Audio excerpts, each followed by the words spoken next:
अस्सलाम वालेकुम and welcome back to all about information. कैसे हो दोस्तों? मैं उम्मीद करता हूँ कि आप सब दोस्त खैरियत से होंगे।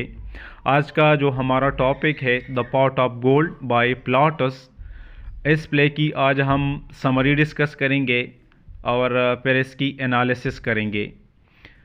अबाउट स्टोरी, ये एक कॉमेडी है जिसे लिखा है the father of comedy Roman playwright Titus Maccius Plautus ने। प्लॉटस ने इस कहानी को लिखा विद द टाइटल एलुलेरिया, उसको बाद में ट्रांसलेट किया into the title pot and then the pot of gold. Summary, Roman age के अंदर ये माना जाता है कि हर घर के अंदर एक देवता रहता है जो कि उस घर की हिफाजत करता है। ऐसे ही एक देवता जिसको हम लार कहते हैं, ओह इस स्टोरी के मेन कैरेक्टर यूक्लिड के घर में रहता है उसकी घर की हिफाजत के लिए। यूक्लिड के ग्रैंडफादर ने लार की एक ड्यूटी लगाई थी और ड्यूटी ये थी कि एक पॉट ऑफ गोल्ड यानी सोने की घड़ी की हिफाजत करना और उसे एक राज रखना। ये लार इस राज को राज रखता है और किसी को इस सोने के घड़े के बारे में नहीं बताता। उसको यूक्लिड पसंद नहीं था। इस लार को लगता है कि यूक्लिड एक नाफरमान इंसान है और वह उसकी पूजा भी नहीं करता, इसलिए वह इसको उस सोने के घड़े के बारे में नहीं बताता। यूक्लिड की एक बेटी है जिसका नाम है पेड्रिया। पेड्रिया लार को बहुत पसंद है क्योंकि वह एक नेक लड़की है और वह लार की पूजा भी करती है। लार इसका बहुत ख्याल रखता है। पेड्रिया की ज़िंदगी में एक प्रॉब्लम आता है। वो प्रॉब्लम ये है कि एक अमीरजादा जिसका नाम है लाइकोनिडस, वो पेड्रिया का रेप कर देता है, जिसके नतीजे में पेड्रिया प्रेग्नेंट हो जाती है। लार को इस बारे में पता है। वो चाहता है कि पेड्रिया अपनी ज़िंदगी में खुश रहे और उसको खुश रखने के लिए वो चाहता है कि वो इस सोने के घड़े के बारे में पेड्रिया को बता दे। मतलब कि वो ये राज उसको बताना चाहता था ताकि पेड्रिया को घड़ा मिल जाए और वो खुशी खुशी अपनी ज़िंदगी गुजारे। लार पेड्रिया को इस घड़े के बारे में बता देता है और यूक्लिड भी सुन लेता है। यूक्लिड को जब इस सोने के घड़े के बारे में पता चलता है तो वो बहुत खुश हो जाता है, लेकिन यूक्लिड को पता नहीं कि लार ने पेड्रिया को इस सोने के घड़े के बारे में क्यों बताया और उसको घड़ा क्यों दिया। अब यूक्लिड इस सोने के घड़े को ले लेता है और वो खुशी खुशी रहने लगता है। उसी दौरान यूक्लिड के घर में एक मुलाजमा काम कर रही थी जिसका नाम है स्टेपेला। यूक्लिड को इसका रवैया अजीब लगता है। यूक्लिड को लगता है कि शायद उसको इस सोने के घड़े के बारे में पता चल गया है, लेकिन उसको ये नहीं पता कि स्टेपेला हर वक्त परेशान रहती है अपने मालिक यानी पेड्रिया के बारे में सोचकर, क्योंकि उसको पता है कि पेड्रिया के साथ किया हुआ है और वह कैसे प्रेग्नेंट हुई है। अब दूसरी तरफ है एक अमीर आदमी मेगाडोरस और उसकी बहन यूनोमिया। यूनोमिया चाहती है कि उसकी भाई मेगाडोरस की शादी हो जाए, लेकिन मेगाडोरस किसी अमीरजादे से शादी नहीं करना चाहता क्योंकि उसको पेड्रिया पसंद है और वह पेड्रिया से शादी करना चाहता है, लेकिन पेड्रिया उससे उम्र में बहुत छोटी है। पेड्रिया का जिस लड़के ने रेप किया यानी लाइकोनिडस, वो असल में मेगाडोरस का भतीजा है, लेकिन मेगाडोरस और उसके बहन यूनोमिया को इस चीज़ के बारे में कुछ नहीं पता। मेगाडोरस यूक्लिड के पास जाता है और वो इससे पेड्रिया के बारे में बात करता है और उसको बताता है कि वह पेड्रिया से शादी करना चाहता है। यूक्लिड जब ये सब सुनता है तो उसको लगता है कि मेगाडोरस को शायद सोने के घड़े के बारे में पता चल गया है, इसलिए वह उसके बेटी से शादी करना चाहता है। अब वह मेगाडोरस से कहता है कि उसे कोई मसला नहीं, वो अपने बेटी की शादी उससे कर देगा, लेकिन एक शर्त पर कि वह जहेज़ नहीं देगा। मेगाडोरस ये सुनकर हैरान होता है, लेकिन वह यूक्लिड के बात से मुत्तफ़िक़ हो जाता है और उसके बाद उन दोनों का रिश्ता तय हो जाता है। यूक्लिड और मेगाडोरस पेड्रिया के रिश्ते के बारे में आकर स्टेपेला को बताता है, जो कि घर के मुलाजमा है, और उसे कहता है कि शादी की तैयारियां शुरू कर दो। मेगाडोरस खुशी खुशी शादी की तैयारियों में मसरूफ़ होता है और वह हर चीज़ का इंतज़ाम खुद करता है, लेकिन यूक्लिड किसी चीज़ में पार्टिसिपेट नहीं करता। वो शादी की तैयारियों में नहीं लगता, बल्कि उसे एक ही चीज़ का ख्याल है और वो है सोने का घड़ा। उसको लगता है कि कहीं मेगाडोरस इस सब मामले में शादी की तैयारियों के दौरान उस सोने के घड़े को न चुरा ले, इसलिए वह पूरी वक्त अपने घड़े की हिफाजत में लगा रहता है। अब इसी हिफाजत के दौरान वह परेशान हो जाता है और बहुत खौफजदा हो जाता है और अपने सोने के घड़े को लेकर एक टेम्पल पहुंच जाता है ताकि वह इस सोने के घड़े को वहां छुपा सके। वह घड़े छुपाने के लिए टेम्पल की तरफ जाता है और उसके पीछे लाइकोनोडिस का सर्वेंट स्ट्रोबिलस भी पहुंच जाता है, जो कि घड़े को चुराने के लिए पहुंचता है। लेकिन यूक्लियो को इस बारे में कुछ नहीं पता। यूक्लियो टेम्पल में घड़ा छुपा देता है और वहां से चला जाता है। स्ट्रोबिलस उसके पीछे घड़े को चुराकर वहां से भाग जाता है। यूक्लियो थोड़ी देर बाद वापस लौटता है ताकि वह वहां देख सके कि घड़ा महफूज है। लेकिन जब वो वहां पहुंचता है और देखता है कि घड़ा तो वहां मौजूद ही नहीं, तो वह बहुत ज़्यादा परेशान हो जाता है। जब वह परेशानी की हालत में वापस लौटता है तो वह लाइकोनोडस से मिलता है। लाइकोनोडस को लगता है कि शायद यूक्लियो को इस बारे में पता चल गया है, इसलिए वह बहुत ज़्यादा परेशान है। लाइकोनोडस उसे कहता है कि आपकी परेशानी का वजह मैं हूँ। यूक्लियो जब ये सुनता है तो उसे कहता है कि क्या तुमने ये सब किया?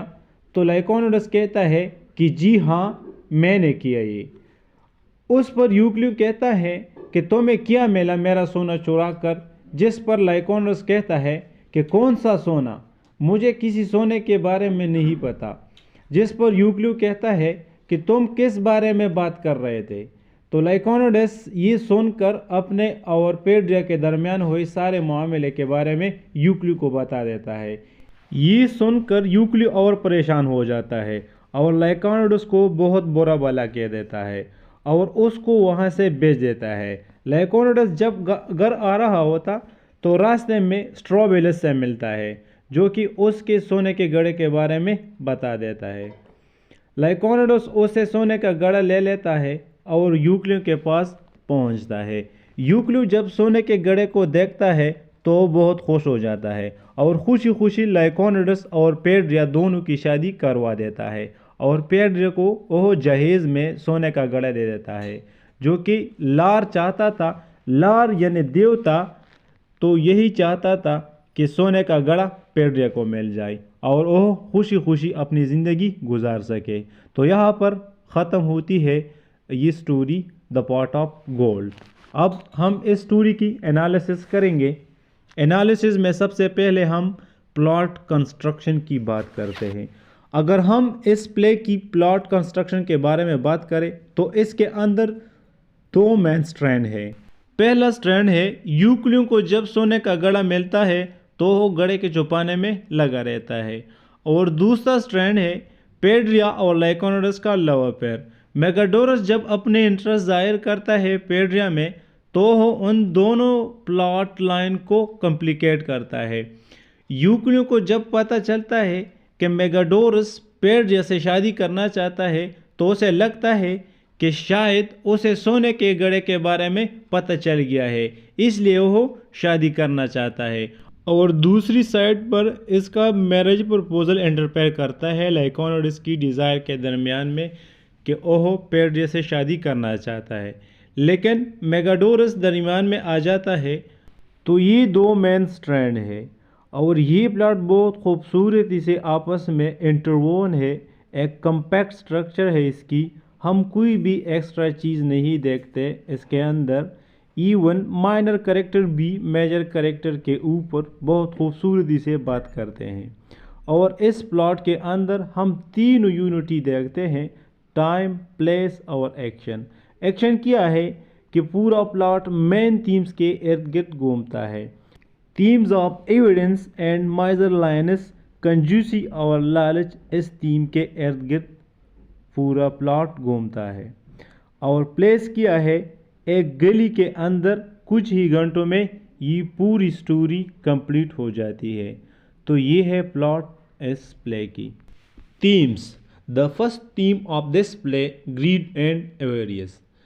इस पूरे प्ले के अंदर हम इस मेन थीम को देखते हैं, उसकी डिस्ट्रक्टिव नेचर को देखते हैं। जब यूक्लियो ओहो सोने का घड़ा मिलता है तो उसे उसके पीछे वो पागल हो जाता है। उसे नई मिली हुई दौलत उसे लगता है कि वो पागल हो चुका है और उसको छुपाने के लिए मिसअंडरस्टैंडिंग और कॉम्प्लिकेशन बना देता है। जब मेगाडोरस से मिलता है उसे लगता है कि वो भी लालची है। वो किससे भी मिलता है तो उसे लगता है कि वो इंसान लालची है और वो पूरी स्टोरी को कॉम्प्लिकेट कर जाता है। इसलिए इस स्टोरी के अंदर हम देखते हैं कि बहुत ज़्यादा लालच जो है वो लोगों को मटेरियल चीज़ों की पोजीशन की तरफ ले जाता है। इसलिए बहुत ज़्यादा लालच नहीं होना चाहिए। तो ये है मेन थीम्स, ग्रीड एंड एवेरियस। दूसरा थीम है डिसेप्शन यानी प्रेप। इस पूरे प्ले के अंदर हम ट्रिकरी को देखते हैं। जितने भी करेक्टर जैसे कि यूक्लियो वो अपनी दौलत, अपनी जो सोने का घड़ा है उसे छुपाने के लिए लोगों को धोखा देता है, लोगों के साथ प्रेम कर देता है और लोगों को दिखाता है कि वो अभी भी गरीब है। उसके बाद लाइकोनोडस का गुलाम वो भी सोने का घड़ा चुराता है और लोगों को धोखा देता है। तो ये चीज़ कि ये डिसेप्शन जो है इससे इंसान और ज़्यादा झूठ और मिसअंडरस्टैंडिंग में जकड़ता जाता है। और इस थीम को हम देखते हैं कि किस तरह डिसऑनेस्टी और मैनिपुलेशन और कैसे हालात पैदा कर देती है और सभी कैरेक्टर की मोरालिटी को जज करते हैं इस तरह से। ये थीम है डिसेप्शन की, ओपनली इस प्ले के अंदर हर करेक्टर में पाई जाती है। तीसरा थीम है सोशल क्लास एंड स्टेटस। हम इस प्ले के अंदर देखते हैं कि जितने भी करेक्टर है वो रोमन सोसाइटी के अंदर सोशल क्लास और स्टेटस को रिप्रेजेंट करते हैं। यूक्लियो को जब सोने का घड़ा मिल जाता है उसके बाद भी लोअर क्लास ही रहता है, वो गरीब है रहता है। इसका जब इंटरेक्शन हो जाता है लाइकोनिडस और मेगाडोरस के साथ जो कि अपर क्लास को रिप्रेजेंट कर रहे होते हैं, वो अपर क्लास के करेक्टर है और सोशल हायरार्कीज और डिस्टिंक्शन को रिप्रेजेंट करता है। उसके बाद लाइकोनिडस का गुलाम भी वो सोने का घड़ा चुराता है ताकि वो आज़ाद हो जाए, उसको और उसकी ग़ुलामी से आज़ादी हासिल हो जाए। तो ये हम देखते हैं कि किस तरह जितने भी करेक्टर है वह पैसे के पीछे भाग रहे हैं ताकि वह अपर क्लास या अपने सोशल स्टेटस को अपग्रेड कर सके। तो ये हम देखते हैं कि हम सोशल क्लास और स्टेटस ये बहुत ज़्यादा दिखाया गया है इस प्ले के अंदर। मैं उम्मीद करता हूँ कि आप सब दोस्तों को समझ में आया होगा। Thanks for watching this video.